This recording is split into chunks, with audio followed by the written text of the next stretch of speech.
Olá, minha gente. Estamos aqui mais uma vez para fazer então a nossa gravação da nossa unidade de aprendizagem número 4. Eu continuo com a minha voz ainda anasalada, né, em função dessa saída da minha gripe, mas eu acho que agora está um pouquinho melhor de entender. Nós vamos dar continuidade, então, àquilo que nós começamos a falar na semana passada. Na semana passada, a gente falou de calorimetria, calor latente, calor sensível, capacidade térmica, calor específico, né? E agora a gente vai finalizar essa partezinha, a respeito de curvas de aquecimento. E logo em seguida, então, a gente começa com o nosso primeiro encontro, digamos assim, de termodinâmica. Nós vamos falar das hipóteses, né, de um gás ideal, o que significa ser um gás ideal e também a respeito das transformações gasosas que esses gases podem sofrer. Perfeito? Então vamos compartilhar nossa aulinha aqui, sempre com o nosso slide de apresentação, né? E, como eu tinha comentado com vocês, né, as curvas de aquecimento. O que são essas curvas de aquecimento? Essas curvas mostram o comportamento do calor latente e do calor sensível. Se vocês lembrarem da aula passada, né, no calor sensível nós tínhamos o quê? Nós tínhamos mudança de temperatura sem mudança de estado. E no calor latente nós tínhamos mudança de estado sem mudança de temperatura. Por consequência, isso gera, né, o que a gente chama de curva de aquecimento, que é uma relação entre a quantidade de calor, né, e a temperatura. O que vai acontecer? Toda vez que nós tivermos uma mudança de estado físico, nós podemos dizer que a temperatura não muda. Então, nós vamos ter esses platôs aqui, né? Então, por exemplo, BC é uma mudança de estado físico. DE é outra mudança de estado físico. Então, o que nós vamos encontrar aqui no BC? Nós vamos encontrar, né, uma parte da substância saindo do sólido, né, e indo para o líquido e a parte líquida. Então, por isso, sólido, líquida. Aqui nós vamos ter líquida gasosa. Então, aqui, nesses dois platôs, ocorre o que a gente chama de calor latente, que é o que está aqui embaixo, ó, calor latente. Agora, onde nós temos variação de temperatura, nós temos calor sensível. Então, de A para B, nós temos calor sensível, de C para D, calor sensível, e de E para F, calor sensível. Esse gráfico, ele está mostrando as duas possibilidades de mudança de estado físico, portanto, ele é um gráfico completo. Mas alguns exercícios podem aparecer somente uma parte, né? E aí, então, eles têm que dizer. Então, nessa situação, eu sei que a fase sólida está em AB, a fase líquida está em CD e a fase gasosa está em EF. Agora, se eles derem só um pedaço do gráfico, eles têm que dizer qual é a fase CD ou qual é a fase EF, né? Por quê? Porque se nós pegarmos esse gráfico, essa partezinha aqui, ela é semelhante a essa outra. Então, eu preciso dizer o que está acontecendo para entender qual vai ser a mudança de estado físico referente. Então, é muito importante, né, que a gente entenda que toda vez que ocorre mudança de estado físico, não vai ter mudança de temperatura. E dessa forma, né, nós podemos também pensar o contrário. Quando tiver mudança de temperatura, não vai ter mudança de estado físico. Então, para que reforçar, eu coloquei um exercíciozinho no próximo slide, que é esse exemplo aqui.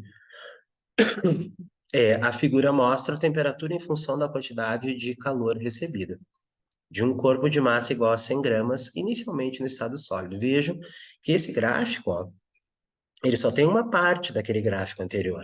Por consequência, eu tive que dizer no enunciado em que estado ele se encontrava, né, no início. Então, ele diz que ele está no estado sólido. Então, eu vou ter fusão e aqui eu vou ter estado líquido. É muito importante que vocês entendam. E aí vem as perguntas. Calcule o calor específico do corpo no estado sólido. Então, eu vou trabalhar só com essa região aqui. E calcule o calor latente de fusão, que é só essa região aqui. Para a gente poder escrever, né, da mesma forma que a gente fez na aula passada, eu, né, vou compartilhar aqui esse exercício no Word. Então, tá aqui, ó. Correto? Então, aqui nós temos o, o exercíciozinho que está lá no material. Então, ele quer o calor específico no estado sólido. Então, o que eu vou pegar? Vou pegar essa região aqui, ó. que que eu preciso? Eu tenho que me lembrar, calor específico, que é o meu Czinho, vai ser a razão da quantidade de calor sensível, que é S, né? Dividido pela massa vezes a variação da temperatura. Então, isso é o meu calor específico. Só que eu vou fazer isso no estado sólido. Então, quem é o QS, ou seja, quantas calorias ele recebeu no estado sólido? Estava com zero e foi para 2,4. Então, 2,4 o quê? Está aqui no eixo, ó, 2,4 calorias. Ok? Então, descobri já o QS. Bom, ele diz que são 100 gramas. Então, massa, 100 gramas, vezes a variação de temperatura que ele sofreu. Qual foi a variação de temperatura que ele sofreu? A variação de temperatura que ele sofreu, ele estava em 90, dentro do estado sólido, e estava em 10, desculpe, e foi para 90. Então, é 90 menos 10. Aqui a gente pode pensar, então, que eu vou ter 2,4 dividido por 100 vezes 80. Se nós fizermos isso, nós vamos ter lá 2,4 dividido por 8.000, né? Isso vai dar 0,003, três zeros, né? Caloria por grama, grau. Opa, ele bloqueou aqui. Não é esse aqui, é esse cara aqui. Grau Celsius, né? Então, eu já tenho aqui a minha resposta da letra A. Sim, a respostinha da letra B. O que que ele quer? Ele quer o calor latente. O calor latente é o L. O que que é o L? Vai ser a quantidade de calor latente, QL dividido pela massa. Então, eu tenho que saber só quanto que ele recebeu quando ele estava na fusão. Como ele estava no estado sólido nesse pedaço, a fusão vai acontecer aqui, ó, porque a temperatura não muda. Então, ele recebeu quantas calorias? Estava com 2,4 e foi para 5. Então, ele vai receber 5 menos 2,4. E qual é a massa? 100 gramas. Então, continuando aqui nosso cálculo, 5, né, menos 2,4, 2,6, dividido pela massa, que é 100 gramas.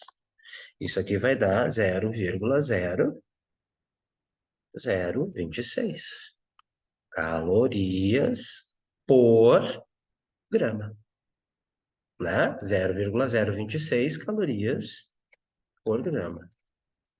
Não, errei, botei um zero a mais, tá? Então, esse é o calor latente. Só que, o que que eu tenho que cuidar? Eu tenho que cuidar em que região eu vou conseguir fazer isso. Se eu não cuidar dessa região, eu vou ter dificuldade de encontrar. Se ele tivesse pedido o calor específico no estado líquido, eu teria que usar aquela partezinha lá de cima, né? Vamos pensar nessa possibilidade. Vamos colocar a letra C aqui, né? Calcule o calor específico do corpo no estado líquido. Então, eu vou usar a mesma equação aqui, ó, calor específico. Só que agora eu tenho que cuidar que o meu QS não é os 2,4. O meu QS vai ser 6,8 menos 5, né? Então, ele vai ficar assim, 6,8 menos 5. Dividido pela massa, vezes a variação de temperatura. Qual foi a variação de temperatura no estado líquido? Ele estava com 90 e foi para 120. Então, é 120 menos 90. Então, eu vou ter ali em cima 1,8. E aqui embaixo eu vou ter 100 vezes 30. Isso aqui vai ser quanto? 1,8 dividido por 3.000, né? Isso vai dar 0,0006 calorias por grama grau Celsius. Vejam, ó, que é a mesma substância, mas como mudou o estado, eles têm calores específicos diferentes. Essa era uma característica que eu comentei na aulinha passada. Certo? Então, com isso, a gente fecha aquela aula de calorimetria, né, que vocês começaram a fazer o teste na semana passada. Certo? Vamos voltar para a nossa aula. Ela está aqui. Então, aqui o nosso exercício que eu acabei de fazer. Continuando, o que que a gente vai falar agora? A gente vai começar a estudar os gases. E essa parte inicial dos gases, ela é muito importante para a termodinâmica.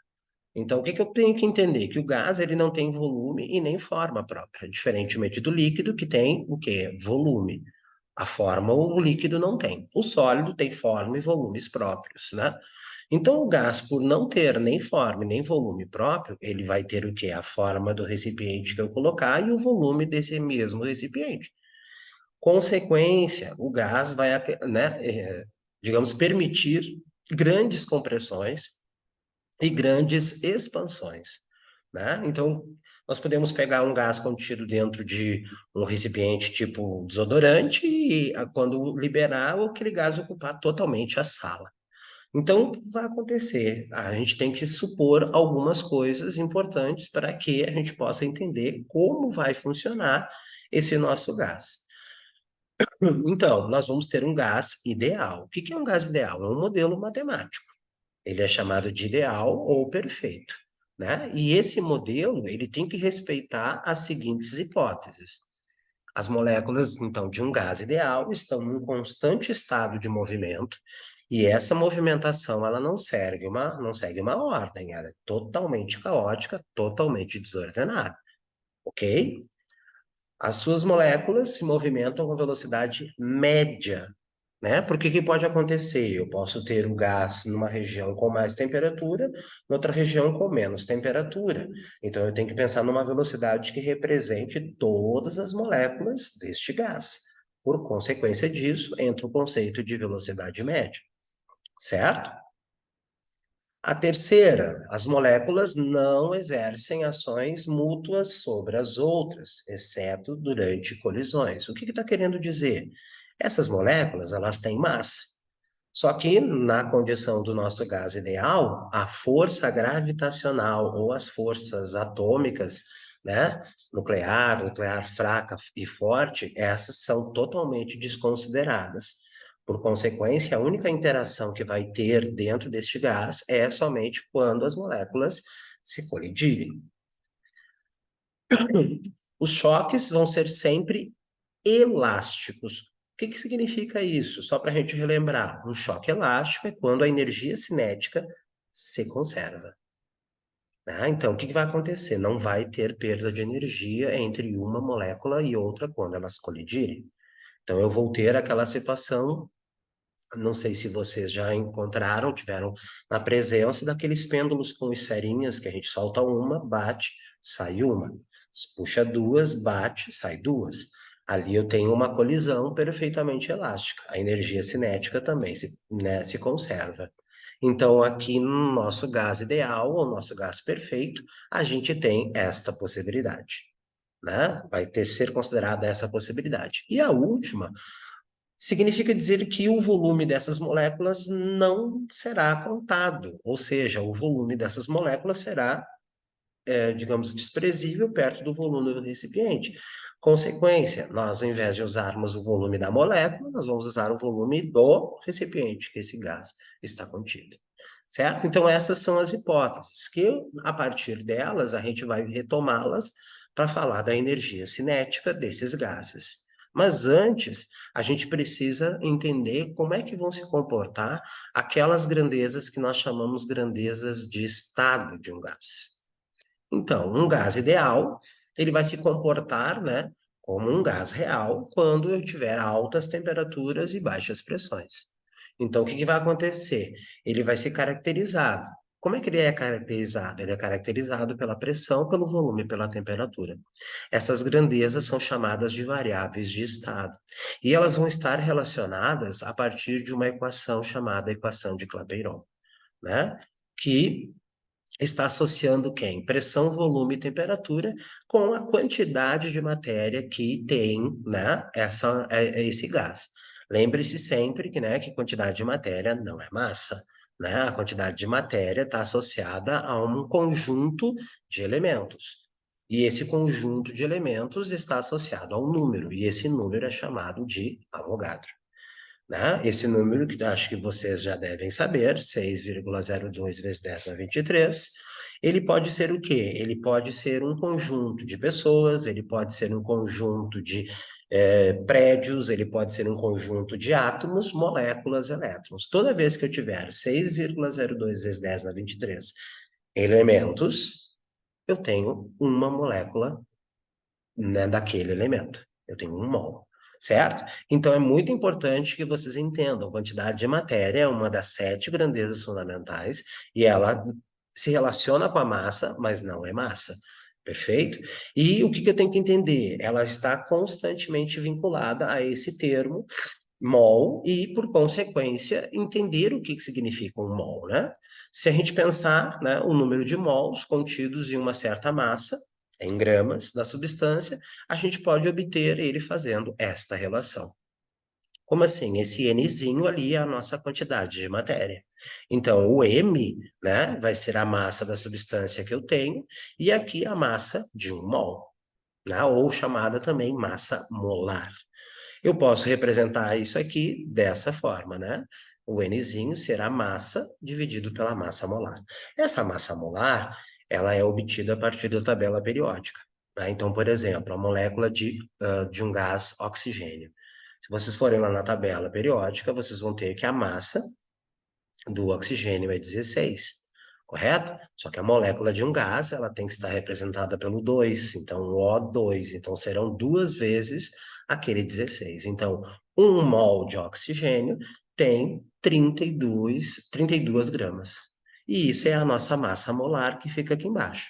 Aí eu vou ter lá um X, né, massa desse gás, eu posso dizer quantos mols tem dentro daquela quantidade de gás. Muito importante que vocês entendam essa definição, ok? Aí entra então a energia cinética do gás, né? Como assim? A energia cinética vai estar associada à velocidade, e nós comentamos lá na nossa primeira unidade de aprendizagem que a temperatura está vinculada com a velocidade média das moléculas. Então, o que vai acontecer? Toda molécula tem massa, toda molécula tem velocidade, por consequência, toda molécula vai ter energia cinética. Boltzmann e Maxwell se basearam em quais hipóteses? Aquelas anteriores que eu mostrei para vocês. E eles disseram o seguinte, que a nossa energia cinética, que eu represento aqui pela letra K, tá, gente? Que essa é a representação universal de kinetics, ela vai ser trabalhada pelo número de moléculas que multiplica a energia cinética, que é 1/2 de mv ao quadrado.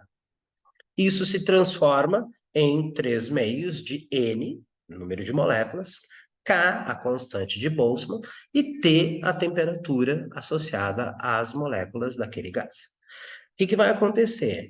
Esse K, ele pode ser determinado a partir da constante real dos gases, né? E ele pode ser também determinado a partir do número de Avogadro. Então, a gente vai fazer, né? A gente vai pegar lá o K, que é esse valorzinho no sistema internacional de 8,31, e dividir pelo número de Avogadro, 6,02 vezes 10 a 23. Isso vai dar o nosso valorzinho da nossa constante de Boltzmann, ok? Então, esse valor, ele é fixo. Ele vai aparecer no exercício ou ele vai aparecer de uma forma que eu possa determiná-lo, ok? Então, esse valor de 1,38 vezes 10 na menos 23 é o nosso K, da nossa constante de Boltzmann, que, no caso, foi deduzida a partir da energia cinética. Se nós pensarmos, então, né, a expressão mostra que a temperatura é proporcional à energia cinética das moléculas, que foi o que eu comentei com vocês na primeira unidade de aprendizagem. Então, a temperatura alterando, altera a energia cinética. Então, eu posso dizer o seguinte, que quanto mais velocidade, mais energia cinética, mais energia interna esse gás vai ter. Lembre-se que um corpo sozinho não tem calor, ok? Então, esse calor vai chegar no corpo, ele pode alterar a temperatura, aumentando a agitação das moléculas. Consequência, a energia interna né, deste gás vai ser alterado. E a gente pode determinar, digamos assim, né, essa energia interna ou energia cinética média, né, das moléculas de um gás a partir dessa equação, então, 3 meios de nRT. Tá? Opa, nRT? Sim, exatamente. Nesse caso aqui, a gente está utilizando a energia cinética já com a temperatura. E a temperatura, se vocês lembrarem, é uma das variáveis de estado e que estarão se relacionando aonde? Na nossa equação de Clapeyron. Clapeyron foi um físico francês, né, que trabalhou com gases ideais, naquelas condições lá que eu coloquei para vocês. E ele conseguiu verificar que existia uma relação entre pressão, volume e temperatura. E essa relação estava associada ao número de mols e uma constante, que depois se veio a verificar que é uma constante universal dos gases. Então, ele disse o seguinte, que a pressão vezes o volume sobre a temperatura é proporcional ao número de mols. Então, se eu vou aumentando a pressão, o volume e a temperatura, é porque eu estou aumentando o número de mols, certo? Essa relação se tornou uma igualdade a partir, então, da constante, o R, né? Então, PV sobre T igual a RN. Aqui, gente, a gente entende por que, por exemplo, uma escala termométrica do tipo Celsius ou Faraday não é possível ser utilizada. Por quê? Porque nós vamos ter essa partezinha aqui de baixo, ó, a temperatura. E uma escala Celsius e uma Fahrenheit, elas têm temperaturas negativas, então o que que significa dizer? Eu vou ter um momento em que aqui embaixo eu terei zero. E aí nós vamos ter uma descontinuidade na lei. Então, aqui é que surge a questão de utilizar a escala absoluta da temperatura, que é a escala Kelvin. Né? O Kelvin não tem números negativos, portanto, chegar no zero Kelvin significa zero de energia cinética, correto? Se nós pegarmos aqui, ó, voltando à situação anterior, ó, opa, aqui, se a temperatura aqui for zero, a energia interna é zero, significa dizer que a energia cinética de cada molécula também é zero, elas estão paradas. Só que isso não se chegou ainda, tá? No zero absoluto. O que se tem é um valor bem pequeno, mas o zero absoluto ainda não se chegou. Portanto, essa temperatura aqui da minha equação de Clapeyron, essa temperatura lá da minha energia cinética, né? Essas temperaturas todas terão que estar em Kelvin. E eu não posso esquecer que a temperatura em Kelvin é a Celsius mais 273, ok? Então, consequência, né, dessa situação, a gente tem como calcular o valor de R, né? E aí, se eu sei a pressão, o volume de um gás, a temperatura dele, sei quantos mols eu coloquei lá dentro, eu tenho como calcular. E esse R é uma constante que pode ser expressa em unidades usuais, atmosfera, litro, mol, Kelvin, ou elas podem ser utilizadas, né, expressadas no sistema internacional, que é Joule, mol, Kelvin. Vejam que tanto numa quanto na outra a temperatura está em Kelvin. Isso é muito importante, né, que vocês entendam. Agora, pensem da seguinte forma: se o R é uma constante e o número de mols de um gás não é alterado, se eu altero a pressão, correto? Eu vou alterar o volume ou a temperatura. Mas o gás vai continuar com o quê? Com o mesmo produto R vezes N. Dessa forma, a gente tem condições de, então, de falar da lei geral dos gases. Dizer que o produto PV sobre a temperatura é uma constante. E aí eu posso pensar numa lei geral. E aqui a gente tem, né, P1V1 sobre T1 igual a P2V2 sobre T2, P3V3 sobre T3, P4V4 sobre T4 e assim por diante. O que eu não posso esquecer é que essas temperaturas, elas deverão sempre estar em Kelvin, certo? Se não estiver em Kelvin, vai dar errado. Ah, por quê? Porque se eu botar em Celsius aqui, eu estou pensando que a temperatura passou pelo negativo, passou, né, passou pelo zero, e aí tem descontinuidade da lei. Então, é muito importante que vocês se lembrem sempre que as temperaturas deverão estar em Kelvin. E aqui entra uma condição muito importante, né? Nunca uma variável de estado muda sozinha. Ou seja, mudou só a pressão. Isso não existe. Ela vai estar sempre acompanhada da mudança de no mínimo mais uma. Como assim? Então, mudou pressão. Perfeito. Tem que mudar o volume ou a temperatura, certo? Se não mudou o volume, tem que mudar obrigatoriamente a temperatura. Aí, mudei o volume, perfeito, né? A pressão, se a temperatura não mudou, a pressão será obrigada a mudar. Então, nunca uma variável de estado sofre transformação sozinha. Ela estará acompanhada sempre da transformação de mais uma variável de estado. E essa transformação é muito importante. É gás, continua gás. Por consequência, o que vai acontecer? Vai alterar somente o valor da pressão, ou o valor do volume, ou o valor da temperatura. Mas a condição é que, no mínimo, duas sofram essa alteração. Se as três sofreram as alterações, maravilha, né? Então, aqui a gente tem o que a gente chama de lei geral dos gases. Perfeito? O que a gente vai fazer? A gente vai analisar transformações específicas, que no início agora são três. Depois, lá, quando a gente fala da termodinâmica, a gente vai ver mais duas. Além dessas três, mais duas. Então, quais são as transformações gasosas? A primeira delas, isobárica, pressão constante.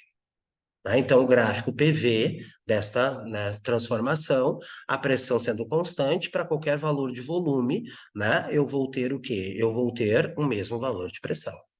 Então, se nós olharmos a lei geral dos gases, a minha pressão 1 vai ser igual à pressão 2. Se eu simplificar, sobra quem? V1 sobre T1, V2 sobre T2. Logo, esta situaçãozinha aqui me diz que o volume é diretamente proporcional à temperatura. Mas vejam que esse gráfico ele não vai para o zero, certo? Esse gráfico aqui, ele não tem zero. Por que não tem zero? Porque não chegamos ainda a uma temperatura de zero. E, óbvio, né? Essas as escalas aqui, as temperaturas deverão de estar sempre em Kelvin. A segunda transformação, isocórica, mas ela também pode ser o quê? Isométrica ou isovolumétrica, certo? E aí, o que nós teremos aqui? Nós teremos o volume constante. Então, obrigatoriamente, a pressão e a temperatura têm que mudar. Nesse caso, eu posso ver que a pressão é diretamente proporcional à temperatura, né? Dobrou a pressão, dobrou a temperatura. E uma aplicação clássica dessa situaçãozinha aqui, né, gente, é a nossa panela de pressão, ok? A pressão lá vai aumentando, a temperatura vai aumentando também. Consequência, né, o volume da panela, a gente quer que não se altere. Consequência, ali dentro está sofrendo o quê? Uma transformação isocórica. E a terceira transformação é uma transformação chamada de isotérmica, ou, né, a temperatura constante. Essa transformação, gente, é muito complexa. Por quê? Porque eu não consigo, né, transformar um gás a temperatura constante perfeita. Eu vou ter sempre alterações. Então, o que que acontece? Né? Se eu fizer uma compressão, eu diminuo, né, o volume daquele gás, o que que vai acontecer? A tendência é que as moléculas se agitem cada vez mais e aumente a temperatura.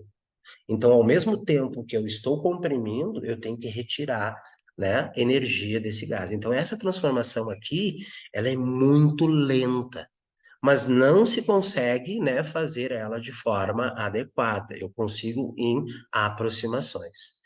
Então, se vocês observarem, eu vou ter o quê? A temperatura sendo igual, então simplifica, vai ficar P1, V1, P2, V2. Nesta situação, pressão e volume são inversamente proporcionais.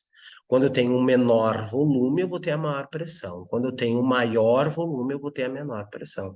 Portanto, eu vou ter aqui uma curva, certo? Não é uma reta decrescente, é uma curva. E essa curva é chamada de isoterma, certo? Então, eu vou ter lá várias isotermas. Importantíssimo salientar que se eu pegar, por exemplo, uma curva mais afastada, a temperatura aumenta. Né? Então, o que que aconteceu? Peguei uma isoterma mais acima dessa daqui. Ah, é porque eu usei uma temperatura constante, só que maior do que essa que está desenhada.